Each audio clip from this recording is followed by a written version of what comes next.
आप सबों को मैं बहुत आदर के साथ नमस्कार करता हूं, प्रणाम करता हूं, आपका हार्दिक अभिनंदन करता हूं, वंदन करता हूं। मैं गुप्तेश्वर पांडे, डीजीपी बिहार। होली हमारे सामने है। 21 तारीख को होली का पर्व है। उसके एक दिन पहले अगजा है। ये भारत के, खास करके उत्तरी भारत का बहुत महत्वपूर्ण पर्व है। तो मैं आप सभी लोगों को होली की अग्रिम बधाई देता हूं और आप लोगों से ये निवेदन करता हूं, खास करके नौजवानों से। होली उत्सव है। ईद हो, मुहर्रम हो, होली हो, रामनवमी हो, ये सब उत्सव हैं। इसमें हर जगह खुशी का माहौल होना चाहिए, हर जगह आनंद का माहौल होना चाहिए। लेकिन होली के अवसर पर बहुत लोग अपनी दुश्मनी निकालने का भी काम करते हैं। होली के अवसर पर बहुत लोग निजी कारणों से, व्यक्तिगत स्वार्थ के लिए आपसी वैमनस्य भी पैदा करने की कोशिश करते हैं। आप दूसरे समुदाय के किसी भी आदमी पर उसकी इच्छा के विरुद्ध अगर रंग डालेंगे, अगर उसको अपमानित करेंगे, अगर आप अश्लील गाना बजाएंगे, अगर किसी महिला पर उसकी इच्छा के बगैर अगर कोई रंग डालेंगे और कोई तरह का छेड़खानी करेंगे, तो गंभीर विधि व्यवस्था की समस्या उत्पन्न हो जाती है और होली का आनंद ही खत्म हो जाता है। नौजवान बहुत ही भावुक होते हैं और उनके पास जीवन का अनुभव नहीं होता है। वो समझ नहीं पाते कि वो क्या कर रहे हैं और उसका क्या परिणाम होगा। मैं नौजवानों के अभिभावक की हैसियत से उनको सलाह देना चाहता हूं कि किसी तरह की गड़बड़ी करने से उनका क्या नुकसान हो सकता है, क्योंकि अब समय बदल गया, पूरा डिजिटल हो रहा है हम लोगों का रिकॉर्ड सीसीटीएनएस से। अब बिहार के किसी थाने के अंतर्गत कहीं भी आपका अगर किसी केस में नाम आया तो पूरे बिहार के रिकॉर्ड में आपका नाम फ्लैश करेगा, मुख्यालय के रिकॉर्ड में आप नाम फ्लैश करेगा। किसी लड़की के साथ आपने छेड़खानी कर दी, कहीं किसी पर आपने रंग डाल दिया, कहीं कोई रोड पर एक्सीडेंट होता है, उसमें आप गाड़ी जलाने लगते हैं, रोड जाम करते हैं, विधि व्यवस्था की समस्या उत्पन्न कर देते हैं। तो किसी भी तरह के मामले में अगर आपका एक बार केस में नाम आ गया तो अब डिजिटल रिकॉर्ड होने के कारण वो बिहार के पूरे थाने में आपका रिकॉर्ड चला जाएगा, पुलिस मुख्यालय में आपका रिकॉर्ड चला जाएगा।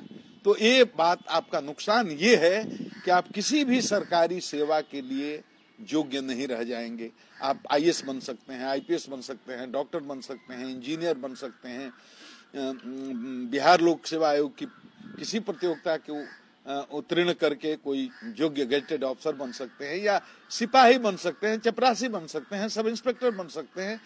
किसी भी प्रकार की सरकारी सेवा में अगर बिहार के किसी भी थाना में कहीं भी आपका नाम रिकॉर्ड पर चढ़ गया तो हमेशा के लिए आप दागी हो जाएंगे और सरकारी सेवा के लिए अयोग्य हो जाएंगे। नौजवानों को ये कोई बताने वाला नहीं है, इसलिए अभिभावक की हैसियत से मैं उनका शुभचिंतक होकर के उनको ये बता रहा हूं, इस चीज से बचना चाहिए।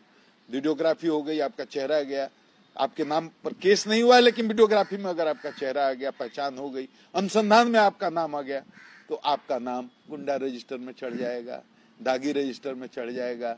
एक थाना के पास एक रिकॉर्ड होता है जिसको बोलते हैं सीडी पार्ट 2, उसमें आपका नाम चढ़ जाएगा। सीडी पार्ट 1 में थानेदार कोई आपका नाम चढ़ा देगा कि गुंडा एलिमेंट है। तो पुलिस के किसी रिकॉर्ड में अगर आपका नाम आ गया, पहले बड़ा आसान था, एक थाना में आपका नाम है और मान लीजिए आपने जगह बदल दिया और दूसरे थाने में चले गए, कहीं वहां रहने लगे 10 साल के बाद, तो वहां से आपको कैरेक्टर सर्टिफिकेट भी मिल जाता था। अब ये नहीं हो सकता। अब कहीं भी किसी भी जगह किसी भी रिकॉर्ड में पुलिस के आपका नाम आ गया तो डिजिटल रिकॉर्ड होने के कारण ये पूरे जगह आपका नाम फ्लैश करेगा, गुंडा रजिस्टर में भी आपका नाम फ्लैश करेगा, उपद्रवी तत्वों की सूची में आपका नाम फ्लैश करेगा, सांप्रदायिक सद्भाव फैलाने वालों की सूची में आपका नाम चढ़ जाएगा।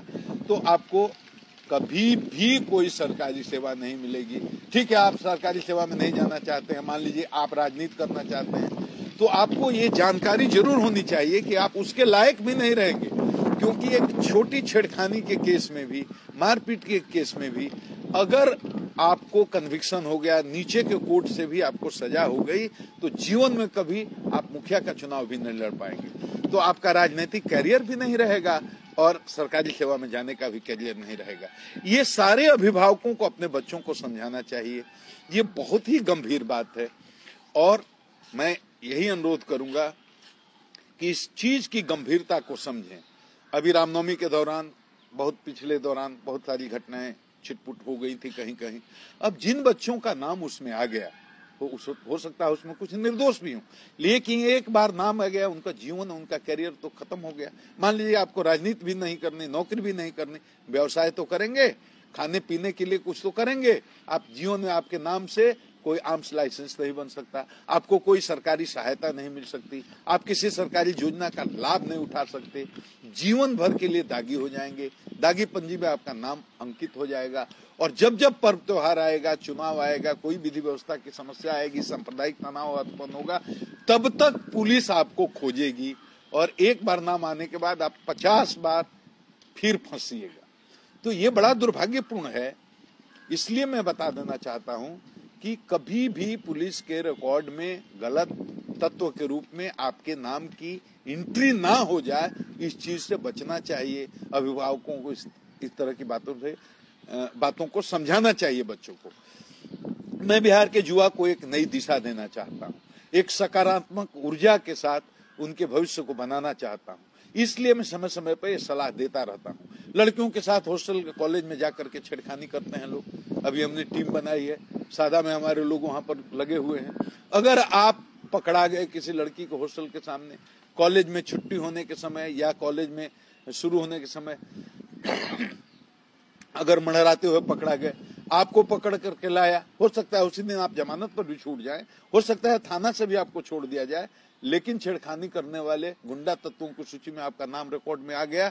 अब सोचिए आपका जीवन का क्या हो गया, आपका जीवन का अंत हो गया, आपका भविष्य का उसी समय अंत हो गया। बात बहुत छोटी है, लेकिन आपके जीवन में अफसोस करने के अलावा कुछ नहीं रहेगा। इसलिए बिहार के नौजवानों में बहुत ऊर्जा है, बहुत जोश है। 100 में से 90% जो नौजवान हैं अच्छा करना चाहते हैं, जीवन में संघर्ष करके आगे बढ़ना चाहते हैं। मेरी तमाम उनको शुभकामनाएं हैं। लेकिन ये आपकी जिम्मेदारी है तमाम नौजवानों की, बिहार के मान के लिए, बिहार के सम्मान के लिए और बिहार के गौरव के लिए ऐसा बिहार में एक माहौल बनाएं कि कहीं कोई सांप्रदायिक तनाव उत्पन्न ना हो, कहीं कोई जातीय तनाव उत्पन्न ना हो, कहीं कोई रोड पर एक्सीडेंट या दुर्घटना होने के बाद कोई भी आदमी विधि व्यवस्था को अपने हाथ में ना ले, कानून को अपने हाथ में ना ले, पुलिस को अपनी कार्रवाई करने दे और कभी किसी परिस्थिति में रोड पर किसी तरह का उपद्रव ना हो। इसमें बहुत खतरा है। पुलिस बहुत योजनाबद्ध ढंग से काम कर रही है। पीछे जो हुआ वो भूल जाइए, लेकिन अब बहुत योजनाबद्ध से काम कर रही है। हर जगह जितने लोग इस तरह के उपद्रव में जिनका नाम आ रहा है, उनके लिए मैं केवल अफसोस कर सकता हूं, उनकी किसी तरह से मदद नहीं कर सकता। और बिहार की जनता से मैं कहूंगा, जितने प्रबुद्ध बुद्धिजीवी हैं, मजदूर, किसान, छात्र, वकील, इंजीनियर, हर तबके के जितने लोग हैं, हर मजहब के लोग हैं, हर दल संप्रदाय के लोग हैं, तमाम आवाम से ये मैं हाथ जोड़ करके अनुरोध करूंगा, बिहार में एक ऐसा माहौल पैदा करें कि अपराधी डरें, अपराध की संस्कृति समाप्त हो। अपराधी किसी जात का हो, किसी मजहब का हो, उसका सामाजिक बहिष्कार करें, उसको कभी भी सामाजिक प्रतिष्ठा नहीं दे और आपके सहयोग से ही सफलता मिलेगी। अभी कल वैशाली के महनार में 3 कुख्यात अपराधी पुलिस मुठभेड़ में मारे गए। ये अपराधी AK-47 रखे हुए थे। मुझे बताया गया पुलिस को देखते इन्होंने पूरा AK-47 की पूरी मैगजीन खाली कर दी, अंधाधुंध गोलियां चलाने लगे। हमारे लड़कों ने बहुत बहादुरी से उनका मुकाबला किया। 3 मुठभेड़ में मारे गए। 2 AK-47, 2 पुलिस की पिस्टल में, ये ओरिजिनल पिस्टल और भारी संख्या में कारतूस बरामद हुआ। भारी संख्या में उनके पास कैश भी बरामद हुआ। देश भर में ये सोना लूटने वालों का गिरोह था। तो ऐसे अपराधियों के विरुद्ध जो भी हैं, उनके विरुद्ध हमें आप सूचना दें, सहयोग करें और कभी भी किसी परिस्थिति में जात, दल, संप्रदाय, मजहब के आधार पर किसी अपराधी का समर्थन न करें, सहयोग न करें। होली आपकी मंगलमय हो, होली शांति से हो, ऐसा माहौल बने कि पूरी दुनिया देखे ये बिहार की होली है। एक गोली ना चले, एक जगह कहीं विवाद न हो, एक जगह कोई उपद्रव न हो। हम लोग भी शांति से, आप लोग भी शांति से, इसमें हमारा आप सहयोग करें। पुलिस वालों से कहूंगा, सब एसपी लोग ध्यान से सुन ले, सिपाही लोग ध्यान से सुन ले, हमारे सारे पदाधिकारी ध्यान से सुन ले। ये हमेशा होता है कि होली में बहुत सारे पुलिसकर्मी भाग जाते हैं। 2-2 घंटे पर हाजिरी होगी। एसपी लोग अपने सभी प्रतिष्ठान में 2-2 घंटे पर हाजिरी लें। और होली के दिन सिपाही से लेकर एसपी तक, डीआईजी तक, आईजी तक, एक भी आदमी कहीं नहीं जाएगा। एक आदमी सादा में नहीं दिखना चाहिए। सादा वर्दी में अगर कोई दिख गया, सादा कपड़ा में कोई भी, चाहे वो कोई स्तर का पदाधिकारी हो, उन पर कार्रवाई होगी। सिपाही से लेकर आईजी तक सबको वर्दी में दिखना है। होली के दिन पूरा वर्दी में, 24 घंटे वर्दी में, 24 घंटे ड्यूटी पर, और 2-2 घंटे में हाजिरी होगी। एक आदमी अपना ड्यूटी छोड़ करके होली नहीं मनाएगा। होली के बाद हम लोग होली मनाएंगे। हम जनता के लिए हैं। जनता की होली आनंद से कट जाए, फिर हमारी होली होगी। आप सबों को प्रणाम, सारे पुलिसकर्मियों को प्रणाम, बिहार के नौजुवकों को मेरा प्यार भरा सलाम। होली को ऐतिहासिक बनाइए, पूरी तरह से घटना मुक्त बनाइए, कहीं कोई विवाद नहीं होना चाहिए। आप सबों को मेरा